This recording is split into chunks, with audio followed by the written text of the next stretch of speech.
بسم اللہ الرحمن الرحیم۔ السلام علیکم پیارے دوستو، آج کی یہ ویڈیو شب بارات کے بارے میں بہت ہی خاص ویڈیو ہونے والی ہے۔ پیارے دوستو، شب بارات کی ایک رات ایسی ہے جس رات کے اندر انسانی زندگیوں کے بارے میں بہت ہی امپورٹنٹ اور خاص فیصلے کیے جائیں گے، جیسے کہ کون مرے گا اور کون جیے گا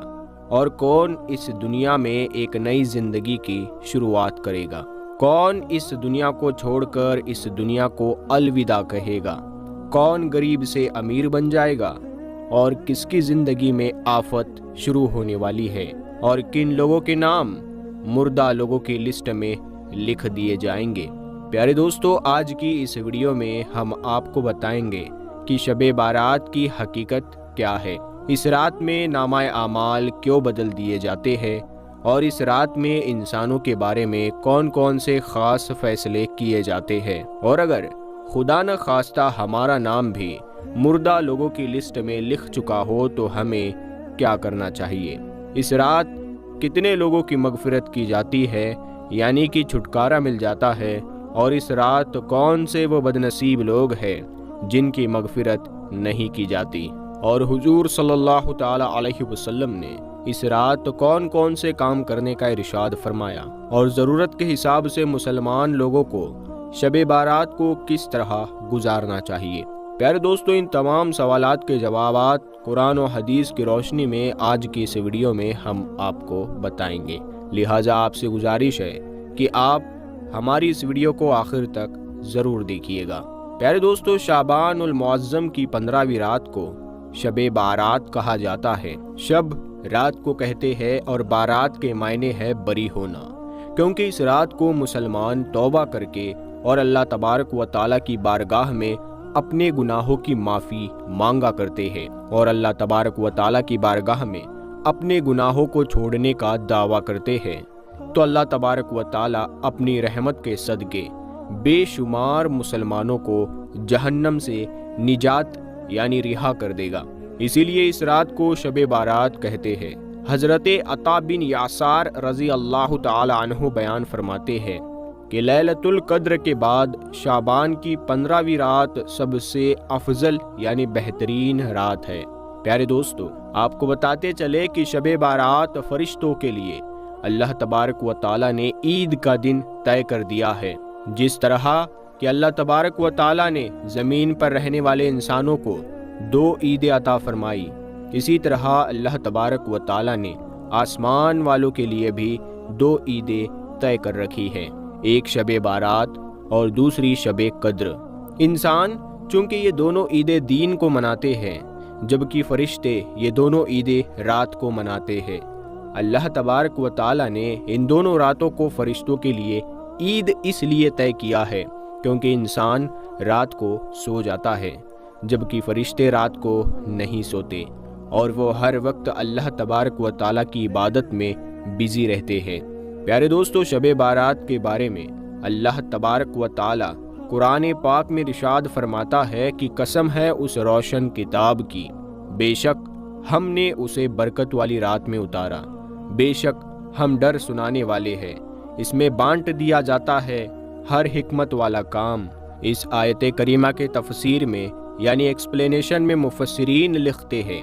کہ اس شب کا مطلب شب قدر یا شب بارات ہے، اور حضرت اکرمہ رضی اللہ تعالیٰ عنہ اور دوسرے مفسرین بیان کرتے ہیں کہ لیلۃ القدر مبارکہ کا مطلب ہی شب بارات ہے۔ پیارے دوستو، اس رات کے اندر ان تمام لوگوں کی فہرست یعنی لسٹ تیار کی جاتی ہے جو اس دنیا کے اندر زندہ رہنے والے ہوں گے اور جو اس سال کے اندر مرنے والے ہوں گے اور جو حج کرنے والے ہوں گے، ان تمام لوگوں کے نام اس لسٹ کے اندر لکھ دیے جاتے ہیں۔ اس لسٹ میں درج ہونے والے ہر حکم کو ماننے میں ذرہ برابر بھی کمی نہیں کی جاتی۔ حضرت عائشہ صدیقہ رضی اللہ تعالی عنہا بیان فرماتی ہے کہ رسول اکرم صلی اللہ تعالی علیہ وسلم نے ارشاد فرمایا، کیا تم جانتی ہو کہ شعبان کی 15ویں شب میں کیا ہوتا ہے؟ تو حضرت عائشہ صدیقہ رضی اللہ تعالی عنہا نے عرض کیا، یا رسول اللہ صلی اللہ تعالی علیہ وسلم، آپ ہی ارشاد فرما دیجئے۔ تو نبی کریم صلی اللہ تعالی علیہ وسلم نے ارشاد فرمایا، آنے والے سال میں جتنے بھی پیدا ہونے والے ہوتے ہیں وہ اس رات میں لکھ دیے جاتے ہیں، اور جتنے لوگ آنے والے سال میں مرنے والے ہوتے ہیں وہ بھی اس رات میں لکھ دیے جاتے ہیں، اور اس رات میں لوگوں کے سال بھر کے اعمال اٹھائے جاتے ہیں، اور اس رات لوگوں کا رزق طے کیا جاتا ہے اور رزق اتارا جاتا ہے۔ حضرت عطا بن سار رضی اللہ تعالی عنہ بیان فرماتے ہیں کہ شعبان کی 15ویں رات اللہ تبارک و تعالی ملک الموت کو ایک فہرست یعنی لسٹ دے کر حکم فرماتا ہے کہ جن جن لوگوں کے نام اس لسٹ میں لکھے ہیں ان کی روحوں کو آئندہ سال مقررہ وقتوں پر یعنی طے کیے گئے وقتوں پر قبضہ کرنا ہے۔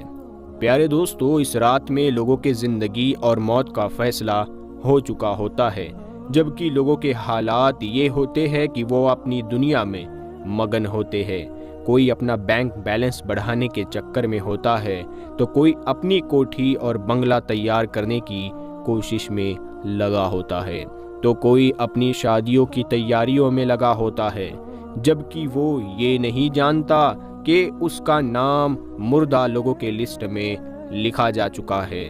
حضرت عثمان بن محمد رضی اللہ تعالی عنہ سے مروی ہے کہ سرور کائنات حضرت محمد مصطفیٰ صلی اللہ تعالی علیہ وسلم نے ارشاد فرمایا کہ ایک شعبان سے دوسری شعبان تک لوگوں کی زندگی ختم کرنے کا وقت اس رات میں لکھا جاتا ہے، یہاں تک کہ انسان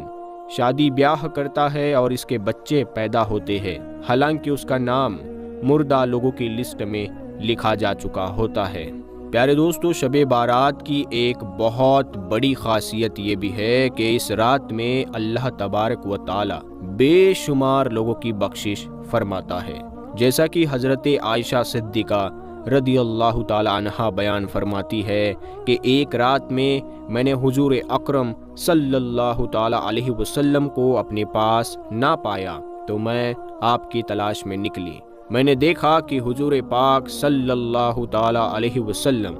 جنت البقیع میں تشریف فرما ہے، اور آپ صلی اللہ تعالی علیہ وسلم نے فرمایا،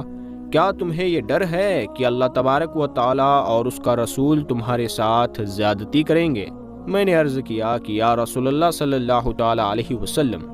مجھے یہ خیال ہوا کہ شاید آپ کسی دوسری بیوی کے پاس تشریف لے گئے ہیں۔ تو حضور پاک صلی اللہ تعالی علیہ وسلم نے ارشاد فرمایا، بے شک اللہ تبارک و تعالی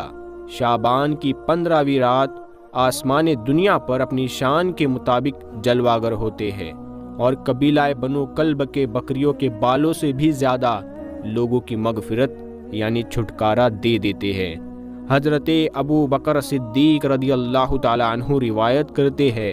کہ حضور اکرم صلی اللہ تعالی علیہ وسلم نے ارشاد فرمایا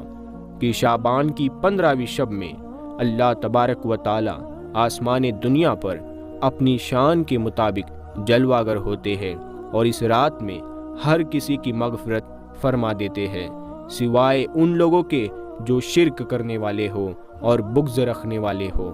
اور ایک دوسری روایت میں آتا ہے کہ نبی کریم صلی اللہ تعالی علیہ وسلم نے ارشاد فرمایا کہ اللہ تبارک و تعالی شعبان کی 15ویں شب میں اپنے رحم و کرم سے تمام مخلوقات کی بخشش فرما دیتا ہے سوائے ان لوگوں کے جو شرک کرنے والے ہو اور کینہ رکھنے والے ہو۔ حضرت عبداللہ بن عمرو بن عاص رضی اللہ تعالی عنہ سے روایت ہے کہ حضور اکرم صلی اللہ تعالی علیہ وسلم نے ارشاد فرمایا کہ شعبان کی 15ویں رات میں اللہ تبارک و تعالی اپنے رحمت سے 2 کے علاوہ سب لوگوں کی مدد فرما دیتا ہے، ایک وہ انسان جو کینہ رکھنے والا ہو، اور دوسرا وہ انسان جو کسی کو ناحق قتل کرنے والا ہو۔ پیارے دوستو، شب بارات میں فرشتوں کو کچھ کام دیے جاتے ہیں، اور شب بارات ایک ایسی رات ہے جس میں اللہ تبارک و تعالی مسلمانوں کی مغفرت فرماتا ہے اور دعاؤں کو قبول کرتا ہے، جیسا کہ حضرت عثمان رضی اللہ تعالی عنہ روایت کرتے ہیں کہ حضور اکرم صلی اللہ تعالی علیہ وسلم نے ارشاد فرمایا، جب شعبان کی 15ویں رات آتی ہے تو اللہ تبارک و تعالیٰ کی طرف سے یہ اعلان ہوتا ہے کہ ہے کوئی مغفرت مانگنے والا کہ اس کے گناہ بخش دوں، ہے کوئی مجھ سے معافی مانگنے والا کہ اسے عطا کروں۔ اس وقت اللہ تبارک و تعالیٰ سے جو مانگا جائے وہ سب ملتا ہے، وہ سب کی دعا کو قبول فرماتا ہے، سوائے بدکار عورت اور مشرک انسان کے۔ دوستو، شب بارات اور 15 شعبان کیا ہے؟ شب ہندی میں کہتے ہیں رات کو، اور بارات کا مطلب ہے بری ہونا، آزاد ہونا، یعنی گناہوں سے بری ہو جانا، چھوٹ جانا۔ اور عربی مہینے شعبان کی 15ویں تاریخ یہ رات ہوتی ہے جس کو شب بارات کہتے ہیں۔ اس رات کی اتنی فضیلت ہے کہ اگر کوئی بندہ ثواب کی امید کے ساتھ عبادت کرتے ہوئے اللہ سے اپنے گناہوں کی معافی مانگے تو اللہ تبارک و تعالی بہت جلد گناہوں کو معاف کر دے گا۔ فضیلت والی راتیں کون کون سی ہے یہ بھی ہمیں پتہ ہونا چاہیے۔ نمبر 1 لیلۃ القدر، جو رمضان کے آخری عشرے میں ہوتی ہے۔ نمبر 2